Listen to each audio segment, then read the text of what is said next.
is your morning brief for Thursday, March 21st. Micron is up 4% in after hours and again in pre-market trading. Now, that's not back-to-back. They used the previous night's close, the 4 p.m. close. So it was up 4% and then it did it again, but not back-to-back, if I'm making any sense. Okay, so they beat estimates in a downturn. Everybody was expecting a downturn. If you didn't know that, you really just aren't in the market. So, which is fine if you're not, but anyone that's in this game that follows semis at all knows this was coming down. Okay, in fact, revenue was down 21% to 5.48 billion. Still a pretty big company versus 5.82 billion dollars estimates. So small beat on revenue. Earnings per share was a bigger beat of 1.71 or $1.71 a share versus $1.65 estimates. This is neither here nor there. Like, nobody really cares if they beat or miss in this scenario. Now, many other scenarios, a beat or a miss is a big deal, but everybody's looking past this quarter and next quarter. It's really a second half of the year story. Long term, this is a great company. They make DRAM as their biggest product, and it's a very necessary technology for pretty much everything we do in technology. And we're positioning for the next cycle, and the next cycle is 5G. Should be rolling out. Well, it's already starting to roll out slowly, but I think 5G is a big deal. Investors are getting it. I think they got this one right. All right, move on. I got a lot to do today. Okay, Northland Power shares were rebounded 2.7% as the syndicate works through selling shares it acquired in a bought deal from the chairman. So the chairman wanted to sell some shares. He's still, after the deal, is still going to own 12% of the company. So I don't see a problem with this. He's actually selling $750 million worth of shares. So for estate planning, just get some cash out of the business. He still owns 12%. Okay, it's not a big deal. So the shares had to come down almost by the mechanics of it. The bought deal had to be done at a discount because they want to ensure he gets the right price rather than doing it in the market.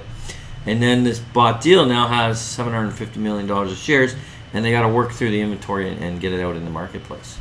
So it traded right around the deal price, which totally makes sense because the syndicate's just trying to get rid of the shares because they got a fee. As long as they don't go below the bought deal price, they make some money. Okay, so there's still shares out there that would kind of be down. Like I said, it did rebound 2.7%, but I still think that's low. And it's artificially low because of this deal. So I would be buying more. I bought some yesterday myself personally. Continental Resources was up 5% as oil climbed over $60 a barrel. Okay, I don't want to declare victory here. It was one day. It was the best performer in all our model portfolios. But, oil's been tough. It was nice to see oil over $60 a barrel as an oil investor. I don't have a ton of oil stocks. I own Chevron and I own Continental and really very little else. I guess some Canadian ones in our Canadian portfolios. But good reaction. Good to see. I do like Continental. If we got to get oil up to sustain this, but it's one of the good ones. Okay, let's move on. Levi is going public today after 34 years of being private. So this is actually a very old company, but it was private for many years, 34 years. It must have been public, I guess, before that. I was unaware of that. But this is, actually a very old company. So that's great. I think it's interesting. I don't have any financials. I don't have any, super strong opinion, but it's a great brand. Usually brands make good stocks. I'd be interested to learn more.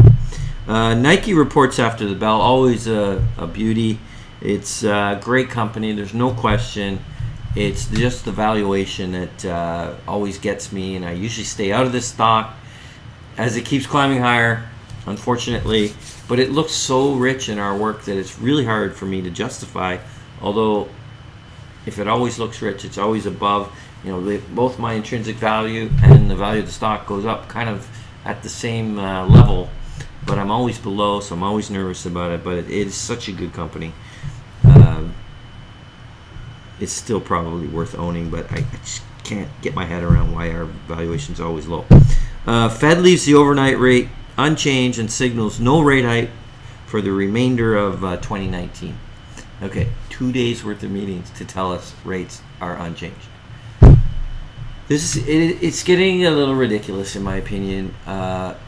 These Fed meetings. Okay, it used to be an hour. Let's keep it to an hour. An hour once a month or once a quarter even is fine by me. I don't know anyone that sits there other than the journalists on TV and they analyze every freaking word that comes out of his mouth. Like if he says it's slightly or something, and then they think, oh, it means something. Okay, he signaled very clearly that rates were going to remain low for a long time. So ridiculous. He announces it after 2 days of meeting talking about it, and plenty of rhetoric before that. He announces at 2 p.m. that rates are staying the same. The stock market shoots up. By the end of the day, it came right back down. Futures are down today. What is the point of 2 days of meeting to tell us rates are unchanged? Anyways, I don't know why I'm ranting on it. Okay, futures, as I just said, are slipping in pre-market. So the Fed remains unchanged. It's not even affecting the market anymore. All right, and on a more fun note, March Madness kicks off today, the NCAA tournament. If you're a sports fan, you love this tournament. I love this tournament. It is so much fun. It is truly March Madness. I love that they're semi-amateurs. They're definitely younger athletes, and a lot of them trying to make the pros. And it's super intense, and you gotta love March Madness if you're a sports fan. Okay, that's it for your morning brief on March 21st. Let's find some gems.